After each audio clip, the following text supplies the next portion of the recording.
আদম বিগাইরি ইলমি, জোরে সুবহানাল্লাহ। যারা পূজা পার্বণ করে, মূর্তির পূজা করে, হে রাসূল আপনি সাহাবাদেরকে কইলে দেন ওই মূর্তি প্রতিকে কিন্তু বকাবাজি কই দেন না, তাহলে পরে তারা অজ্ঞতাবশত আমি আল্লাহকেও তারা গালি দিবে। এটা সমাজকে সুন্দর করার কত বিশাল একটা ব্যাপার আল্লাহ পাক করে দিয়েছে।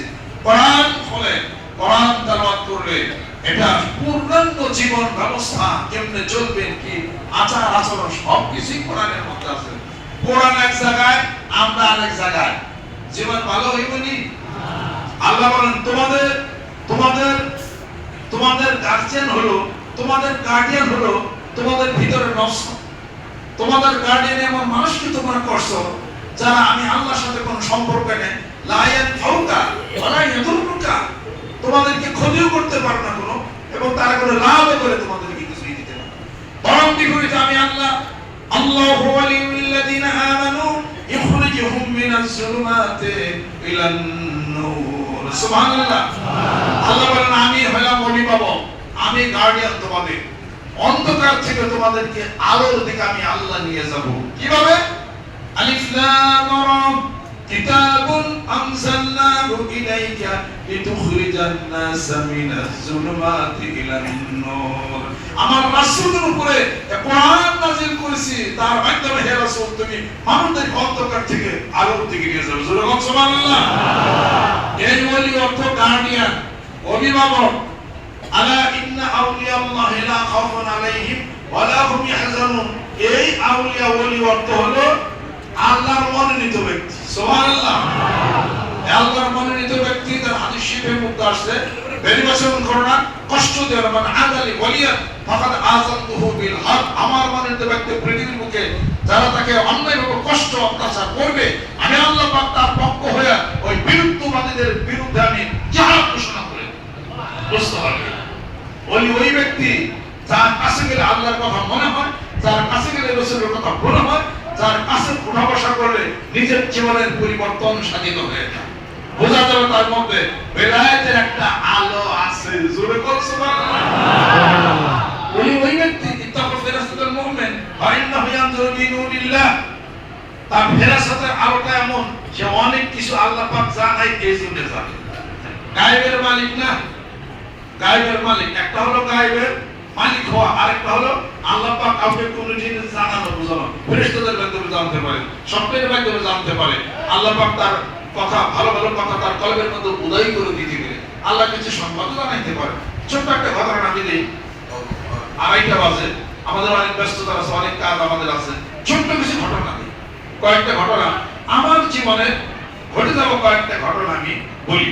সেটা 1998 সাল, 1988 সাল বন্যার সময় এখানে ওই আমাদের বাংলাদেশের এখানে আসছিলেন আব্দুল হালিম ইঞ্জিনিয়ার সাহেব, বাসা আছে এখনো, আব্দুল হালিম ইঞ্জিনিয়ার সাহেব এবং হাফেজ আব্দুল রব, তারপরে বোধহয় আরেকজন কে ছিলেন, 3-4 জন ছিলেন। ওনারা বন্যার সময় কিছু তরিতরকি এইটা ওটা নিয়ে আসছেন আব্বার সাথে দেখা করার জন্য।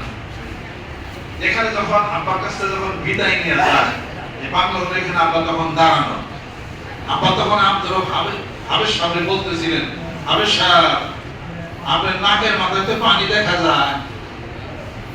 কয়বার করে কথা বলছে।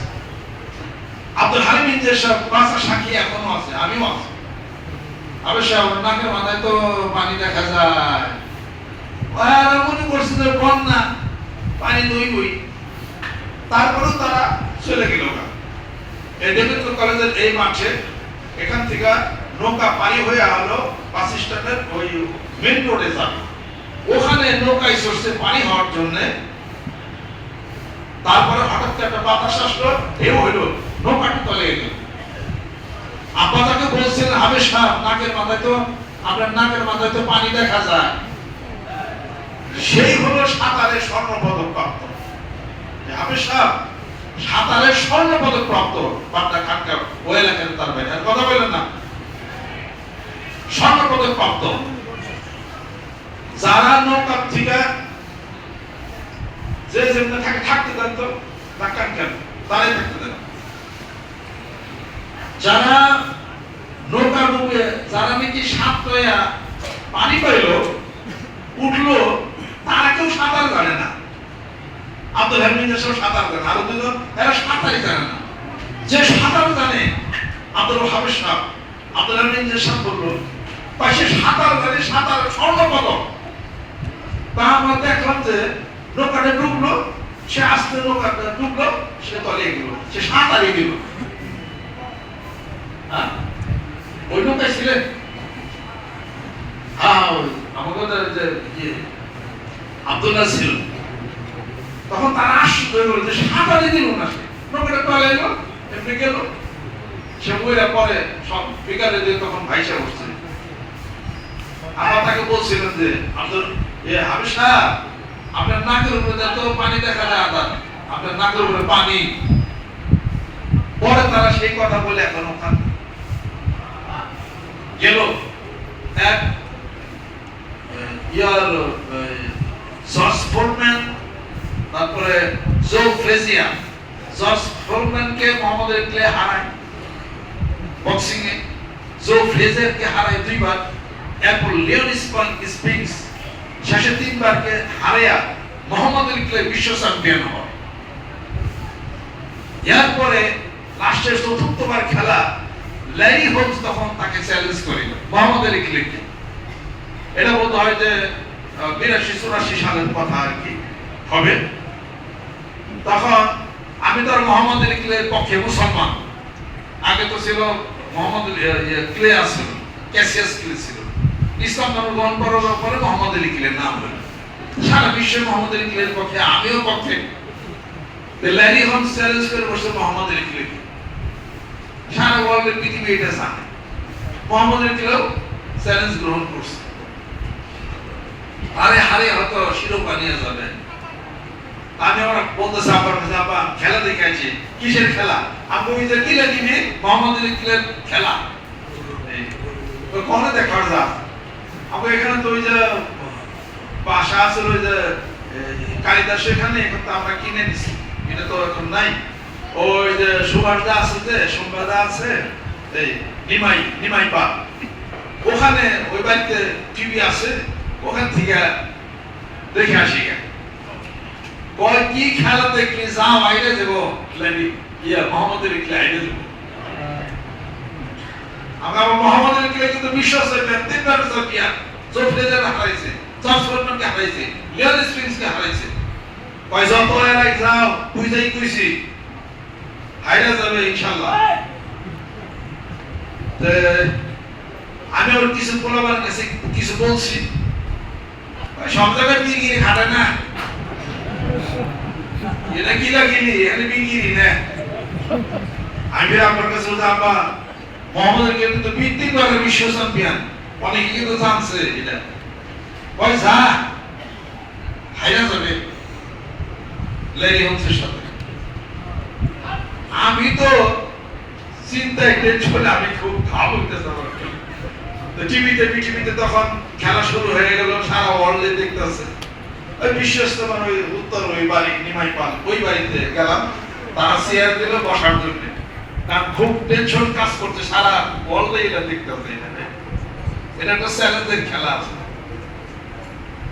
আর আমরা তো বলছি যে হাইরা যায় মোহাম্মদ আলী খান, বুঝাই কইছি যা কি খেলা দেখি।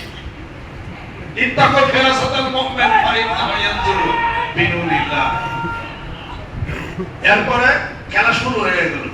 এই যখন মোহাম্মদ আলী ক্লে যখন কয়েকটা দেয় ছাপা হয়েছে, আমরা তো খুশি না দেখতে গেলাম। এবার 5 রাউন্ডের সময় মোহাম্মদ আলী ক্লে হাইরা তো গেল নকআউট হয়ে। আমি যাই হাইরা যাই, আমার বাবার কথা ঠিক হয়েছে, আল্লাহ বলির কথা ঠিক হয়েছে। যারা আমার কথা শুনছে, আবার তো মুখে কেউ হাঁটি, আমার কি হলো দেখ কইছে আব্বা হাইরা ঠিকই গেছে। বাসায় আইছি, আবার বলতেছেন কি হাসে না, কি বলবেন, তো ছোটখাটো কথা বললাম। এটা আমার তো পড়াশোনা আমার ভালো লাগে, কিন্তু এই যে স্কুল কলেজে মাদ্রাসা যাবে, এটা আমার খুব একটা আলসি কাজ লাগে। এটা কিন্তু আমার পিতার ধাক্কানে শুধু আমি এই পর্যন্ত আইছি। কি স্কুলে যায়, মাদ্রাসায় যায়, 10টার সময় 12টার মধ্যে হুদা পিতে কি পয়সা থাকে, বাড়িতে বই খাতা খুলো, প্রথম থেকে শেষ পর্যন্ত মুখস্থ করে দিই, শেষ। অঙ্ক বই আমার মুখস্থ আছে, যে দেওয়াল হিন্দে দিকে বই মুখস্থ করে ফেলেছি। তাই বলে সকালবেলাতে ক্লাস করুন, সন্ধ্যা বিকাল পর্যন্ত ক্লাস করুন, আবার পরের দিন কি একটা চাকরি, কি ধরনের পড়ালেখা, আমার মনও ভালো